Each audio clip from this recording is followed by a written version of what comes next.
জানিবাহা কদাচিতো সিদ্ধি কিটো নলভয় হৰিতাৰ সন্তোষ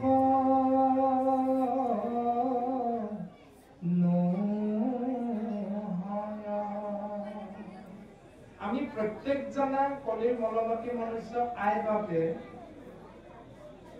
যিকোনো এটা কৰ্ম কৰোঁতে এঠাইৰ পৰা অন্য ঠাইলৈ আমি গমন কৰোঁতে অৰ্থাৎ খোজে কাটলে বাক্য বচনে যিকোনো প্ৰকাৰে আমি কৃষ্ণ বুলিয়ে কওঁ নহয়নে বাৰু আমি প্ৰত্যেকেই কৃষ্ণ বুলিয়ে কওঁ কিন্তু শাস্ত্ৰই কৈছে বচনে কেৱল মাত্ৰ হৰিত হৰণ লয় মুখেৰে কৃষ্ণ বুলি ঠিকেই কৈছো কিন্তু চিত্তে আন দেৱক ভজয় অৰ্থাৎ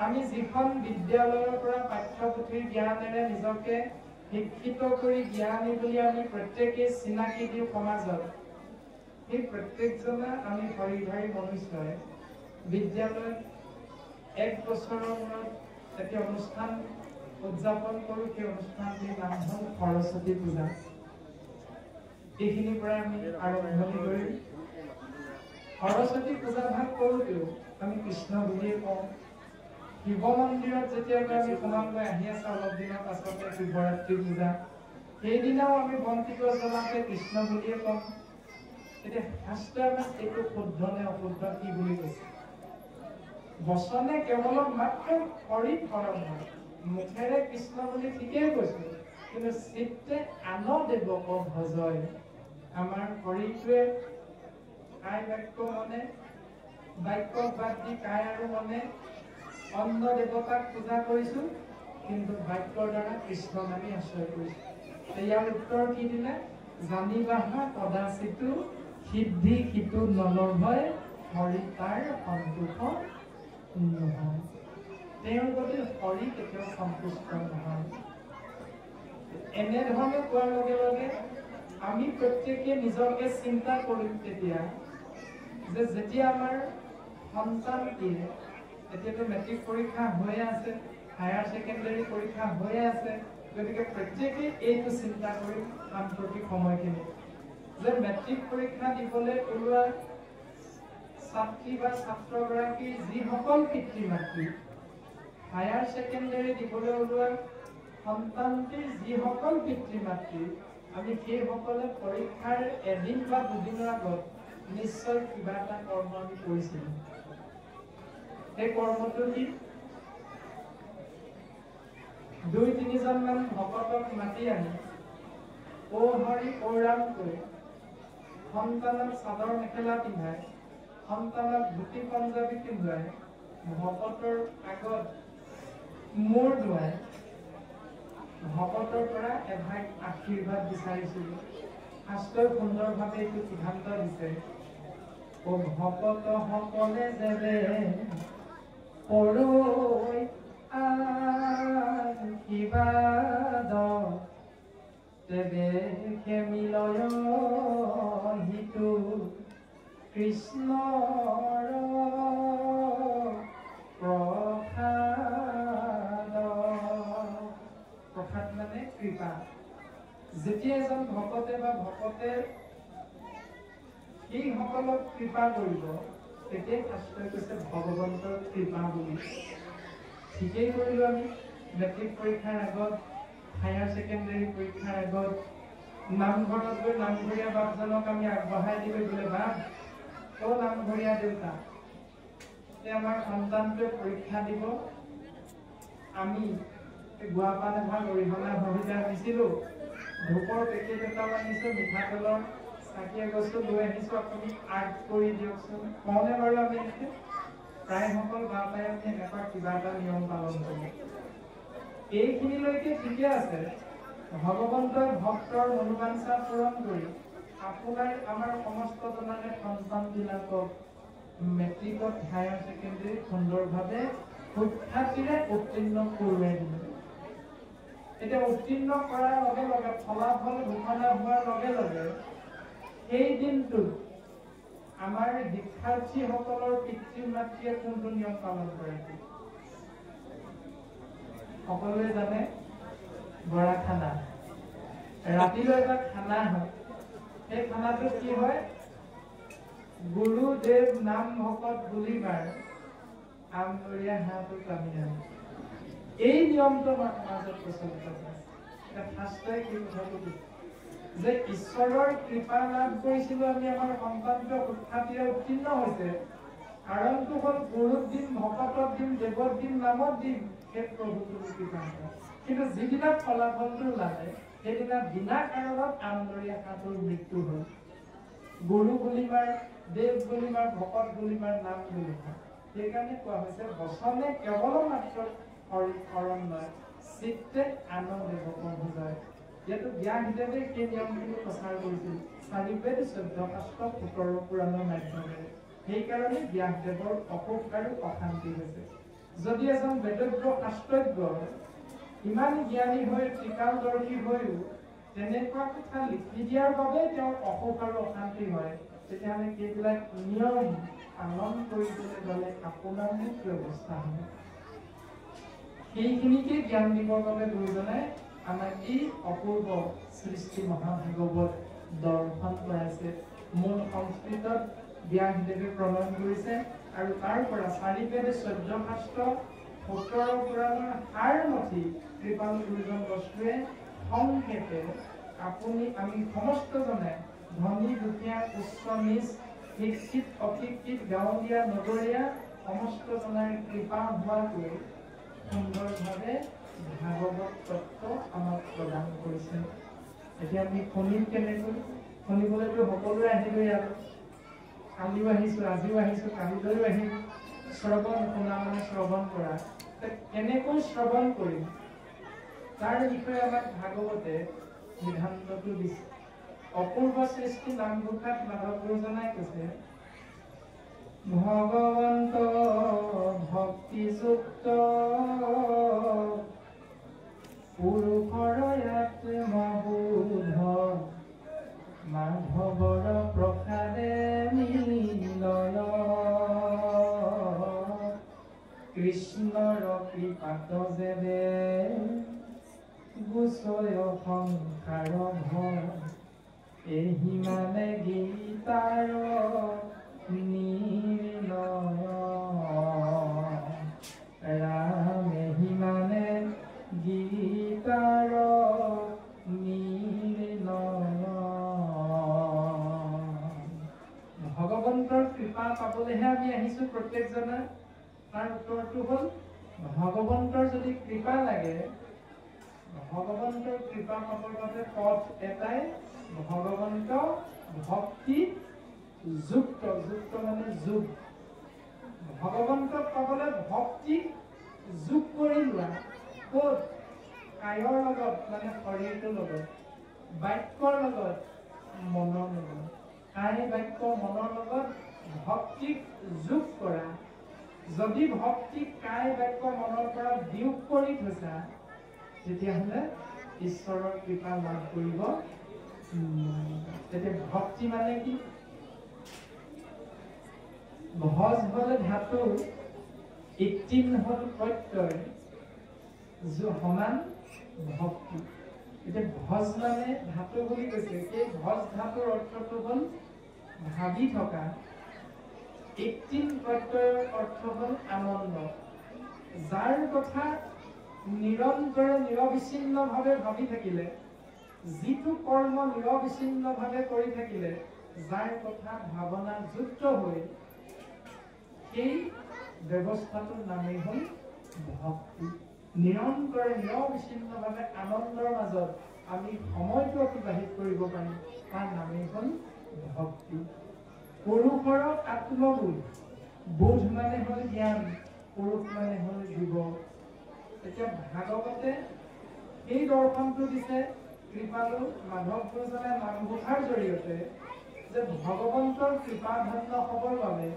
তোমাৰ গাত দুখ তেওঁলোকৰ গাত দুখ এইটো দৰ্শন ভাগৱতৰ নহয় অৰ্থাৎ ভাগৱতে আমাক সহজকৈ বুজাই দিছে বোলে তোমালোক মনে মনে থাকাচোন অকণমান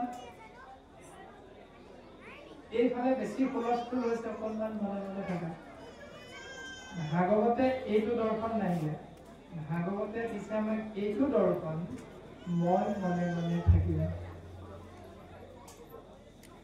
ভাগৱতৰ দৰ্শন হ'ল আত্মবিশ্লেষণ, মানে মই মনে মনে থাকিম। যেতিয়া প্ৰত্যেকজন বাপ আয়ে আমি চিন্তা কৰিম মই মনে মনে থাকিম, তেতিয়া পৰিৱেশটো খুব সুন্দৰ হৈ যাব। আৰু যেতিয়া আমি বোলে তোমালোক মনে মনে থাকা চব হুলস্থুল হৈছে, তেতিয়া বেছি হুলস্থুল হৈ যাব।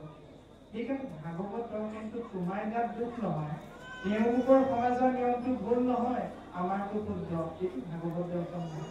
ভাগৱত দৰ্শন কায় বাক্য মন, যিহেতু ঈশ্বৰৰ কৃপাত আমি আত্মাতত্ব লাভ কৰিছোঁ, সেইকাৰণে আমি আত্মাতত্বৰ থকাৰ যি স্থান শৰীৰৰূপী গৃহ, এই শৰীৰৰূপী গৃহখনত থকা 11টা ইন্দ্ৰিয়, 10টা ইন্দ্ৰিয়ৰ শ্ৰেষ্ঠতম অধিকাৰী ইন্দ্ৰিয়টোৰ নাম হ'ল মন।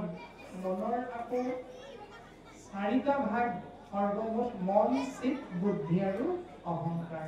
10 প্ৰাণ সহিতে 24টা তত্ত্ব যুক্ত এই শৰীৰটো আমি ইন্দ্ৰিয়বিলাকক বুজাবলৈ চেষ্টা কৰিব লাগিব যে মই মনে মনে থাকিম। মোৰ বাক্যৰ লগত, মোৰ শৰীৰৰ আচৰণৰ লগত, মোৰ মনৰ লগত কোন কেইটা নিয়ম নীতি ধৰ্ম হিচাপে পালন কৰোঁতে শাস্ত্ৰই নকৰিবলৈ কৈছে, সেইকেইটা আমি শাস্ত্ৰৰ লগত পদবন্ধে মিলাই নিজৰ জীৱনটো আগবঢ়াই নিবলৈ চেষ্টা কৰা, এই ব্যৱস্থাটোৰ বিষয়ে ভাগৱতে আমাক সুন্দৰভাৱে জ্ঞান প্ৰদান কৰিছে।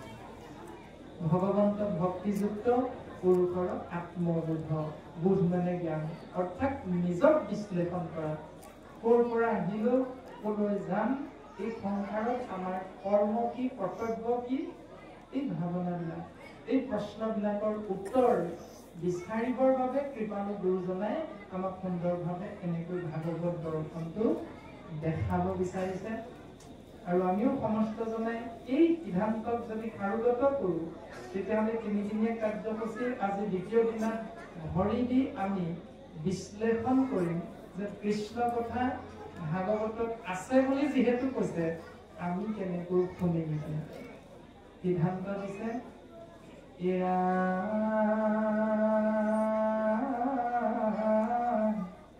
শুনা সভা পদ পদ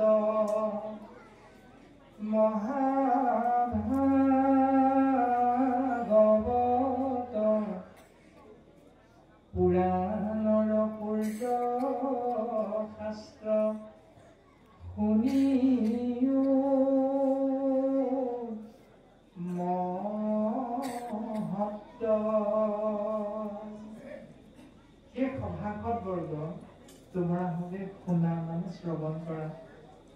প্ৰশ্নটো হ'ল কি শুনিম? উত্তৰটো দিছে পুৰাণৰ সূৰ্য মহন্ত পুৰাণ খ্যাত ভাগৱত শুনা। আমিতো ভাগৱতে শুনি আছো, ভাগৱতৰো কিবা এটা তত্ত্ব আছে, সেই তত্ত্বটো শুনা। এতিয়া সেই তত্ত্বটো কি, তত্ত্বটো কেনেকৈ শুনিম, তত্ত্বটো কিয় শুনিম, বিভিন্ন ধৰণৰ প্ৰশ্ন হয়।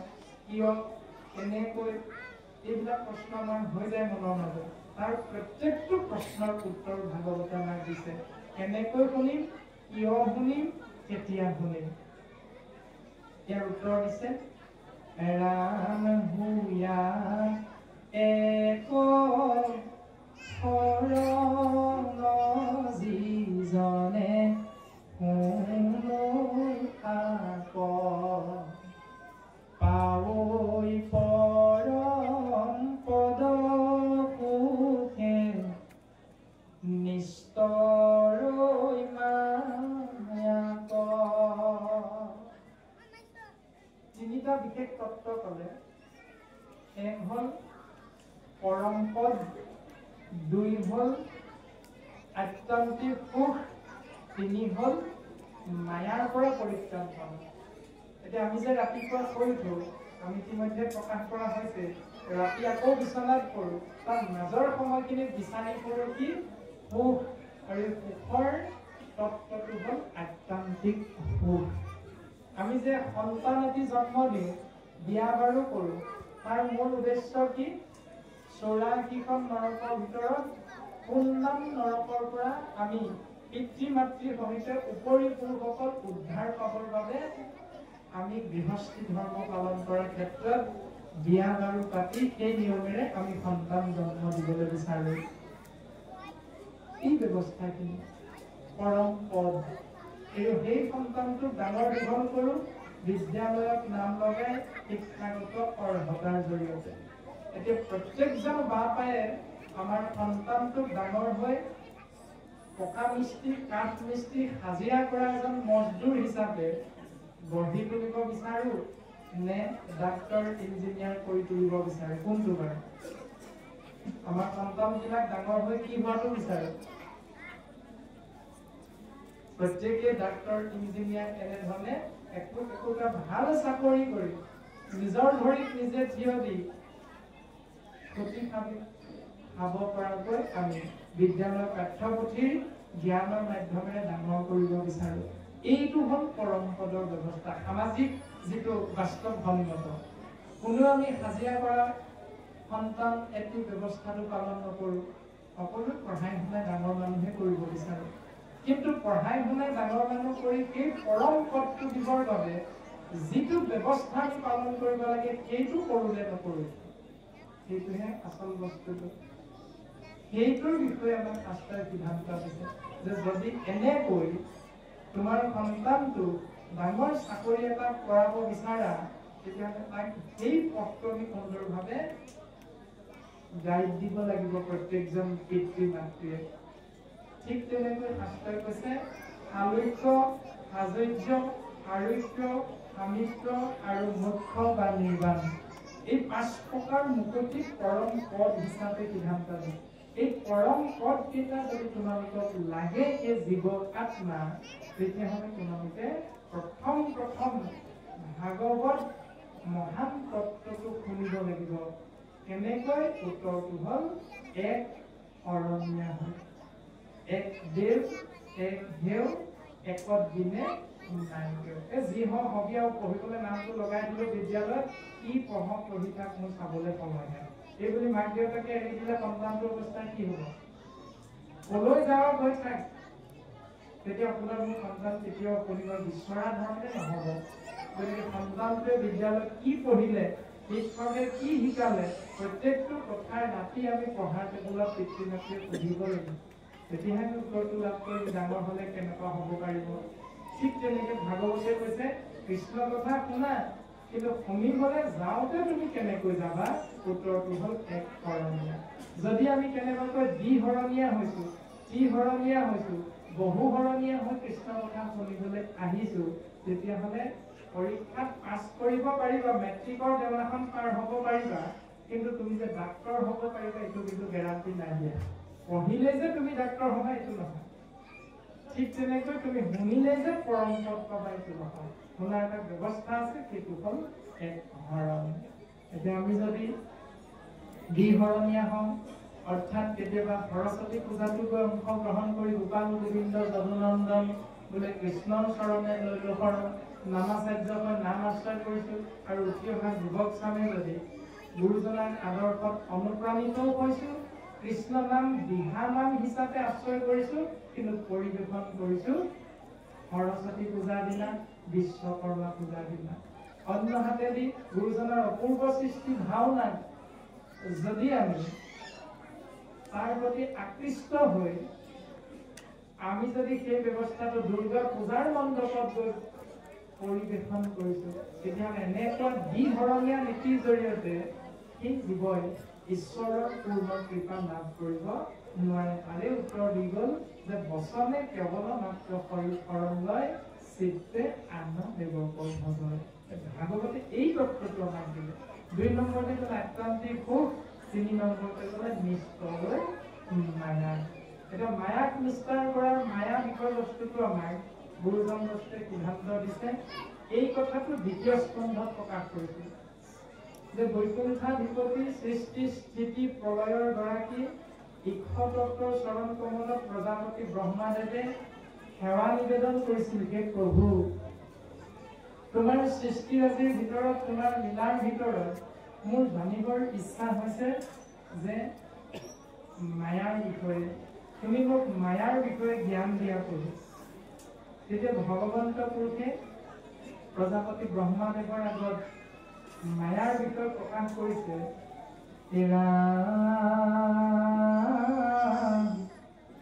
অবস্তু দেখাও বস্তু হেহিটো মোৰ মায়া জালানিষ্ট কৰি। অবস্তুবিলাকক দেখুৱাই বস্তুবিলাকক ঢাকি ৰখাটোতো মোৰ মায়া প্ৰজাপতি ব্ৰহ্মা। এতিয়া অবস্তু কি বস্তু কি? আমাৰ শৰীৰটোত থকা 10টা ইন্দ্ৰিয়ৰ ভিতৰত চকু নামৰ যিটো ইন্দ্ৰিয়, এই চৰ্ম চক্ষুৰ দ্বাৰা আমি প্ৰত্যেকেই দেখি থকা এই ব্যৱস্থাটো বস্তু বুলি ভাবো। প্ৰত্যেকে আমি এটা শৰীৰ দেখা পাই আছো এতিয়া সন্মুখত, ইজনে সিজনক দেখিছো। সেইকাৰণে শৰীৰটো দেখাৰ বাবে আমি প্ৰত্যেকৰে ধাৰণাটো হ'ল শৰীৰটোৱে হ'ল বস্তু। কিন্তু এদিন সেই বস্তু বুলি ভাবি থকা দেখা পোৱা শৰীৰটোৰ পৰা কিবা এটা শক্তি ওলাই গুচি যায়, যিটো আমি কোনেও নেদেখো। শাস্ত্ৰই কৈছে সেই তত্ত্বটোৰ নাম হ'ল আত্মা তত্ত্ব। সেইটো আমি দেখা নাপাওঁ কোনেও। সেইকাৰণে সেই তত্ত্বটোক আমি অবস্তু বুলি কওঁ, যিহেতু চকুৰে নেদেখো, সেইটো হ'ল অবস্তু। কিন্তু শাস্ত্ৰই সিদ্ধান্ত দিছে বস্তুৰ কেতিয়াও বিনাশ নহয়।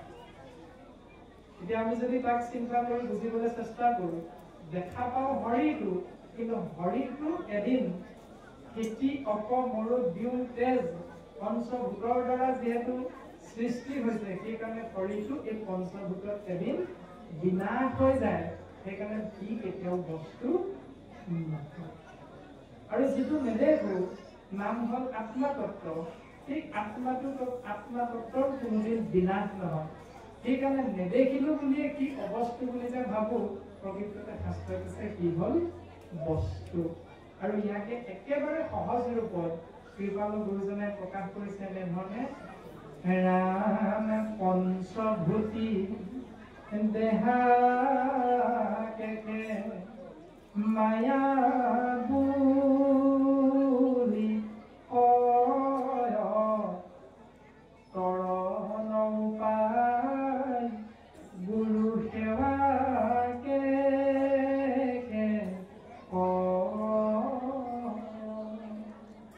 এই পঞ্চভূতিৰ শৰীৰটোৱে হ'ল মায়া। আৰু এই মায়াৰ পৰা পৰিত্ৰাণ পোৱাৰ একমাত্ৰ উপায়টো হ'ল গুৰু সেৱা। এতিয়া আমি যে ৰাতিপুৱা ইফালৰ পৰা সিফালে ঢাপলি মেলো, ঘূৰি আহি যে কওঁ হেৰা মোৰ আজিৰ দিনটো বৰ দুখেৰে গ'ল, কিন্তু ওলাই যাওঁতে সুখ বিচাৰি গৈছিলো। ঘূৰি আহি কলো সি দিনৰ দিনটো কৰ্ম কৰিলো, কেৱল দুখৰ উপৰি দুখ পালো। কাৰণটো কি? পঞ্চভূতি দেহকেহে মায়া বুলি কয়, তৰণ উপায় গুৰু সেৱাকেহে কয়। গুৰু সেৱাৰ মাধ্যমেৰে আমি কৰ্মটোত আগ নাবাঢ়িলো। সেইটো ব্যৱস্থাত আমি দুখ সুখ বিচাৰোতে দুখ পোৱাৰ মূল কাৰণটো কি? আমি নামঘৰত ৰাজহুৱাভাৱে প্ৰত্যেকে প্ৰতি এবছৰৰ মূৰত সেৱা কৰো, কিন্তু শাস্ত্ৰই কৈছে যে নিৰন্তৰে নিৰবিচ্ছিন্নভাৱে তুমি গোবিন্দ মহাপ্ৰভুৰ নিৰ্গুণ নাম গুৰু সেৱাৰ মাধ্যমেৰে আশ্ৰয় কৰা। এই অভ্যাসটো কৰিবলৈ চেষ্টা কৰা। যদি ৰাতিপুৱা শুই উঠি আমাৰ প্ৰত্যেক ব্যক্তিৰে কিছু কিছু নিয়ম আছে, ৰাতিপুৱা শুই উঠি চকু মেলি বিচনাতে আইগৰাকীয়ে গৈ বাপ জনায়, লাল চাহ একাপ দিয়ে, আৰু যাক ইংৰাজীত কোৱা হয় বেড টি, বিচনাতে চাহকাপ খায়, এটা নিয়মো আছে। তাৰ পাছতে শুই উঠি মুখখন ধুয়ে লাল চাহখন দে। এই বুলি কৈ আমি গাঁৱলীয়া দেটো বেছিকৈ চলে, তইটো বেছিকৈ চলে, সেইকাৰণে লাল চাহ একাপ দে। গতিকে সেই লাল চাহকাপ খোৱাৰ পাছতহে কিবা এটা কৰ্ম কৰিম। এনেকুৱা ব্যক্তিও আমাৰ মাজত আছে যিসকলে ৰাতিপুৱা শুই উঠি মুখ হাত ধুই বাহিৰ ঘূৰি গা পা তিয়াই গুৰু সেৱা কৰাৰ পাছতহে ঠাণ্ডা পানী এগিলাচ খায়, যিটো ব্যৱস্থা গুৰুজনে সংস্কাৰী ব্যৱস্থা বুলি আমাক সিদ্ধান্ত দিছে। বাকী যিখিনি পালন কৰোঁ সেইখিনি হ'ল অসংস্কাৰী নীতি নিয়ম। এতিয়া অসংস্কাৰী নীতি নিয়ম কৰ্মক যদি ধৰ্ম বুলি পালন কৰি আমি জীৱনটো আগবঢ়াই নিওঁ, তেতিয়া তেওঁ ঈশ্বৰ পুৰুষৰ পূৰ্ণ কৃপাৰ পৰা বঞ্চিত হ'ব। কিন্তু যিজনে সংস্কাৰী জীৱনৰ মাধ্যমেৰে জীৱনটো আগবঢ়াই নিবলৈ চেষ্টা কৰিব, তেওঁ এখোজ দুখোজকৈ ঈশ্বৰ পুৰুষৰ পূৰ্ণ কৃপাৰ পাত্ৰৰ বাবে গতি কৰিব পাৰে, যাক পৰম গতি হিচাপে শাস্ত্ৰে আমাক দৰ্শন কৰে। গতিকে মায়াৰ পৰা পৰিত্ৰাণ পোৱাৰ উপায়টো হ'ল গুৰু সেৱা। গতিকে এই গুৰু সেৱাৰ মাধ্যমেৰে আমি প্ৰত্যেকজনে জীৱন আগবঢ়াই নিছোঁ নে নাই নিয়া চিন্তা কৰাটো অতীৱ প্ৰয়োজন। গুৰু সেৱাৰ মাধ্যমেৰে জীৱন অতিবাহিত কৰাটোৱে শাস্ত্ৰে আমাক সংস্কাৰী জীৱনৰ ব্যৱস্থাটোৰ কথা প্ৰকাশ কৰিছে। আৰু এই জ্ঞানটো আজি আমি 60 বছৰত 70 বছৰত ধৰি দি এই গড়ভগা প্ৰাথমিকৰ যিভাগে নামঘৰ অঞ্চলটোৰ বাপ আইসকলৰ দ্বাৰা নিৰ্মিত এই নামঘৰ ভাগিত আজি উপস্থিত হৈহে বুজি পাইছো নেকি এই জ্ঞানটো? সেইটোও নহয়।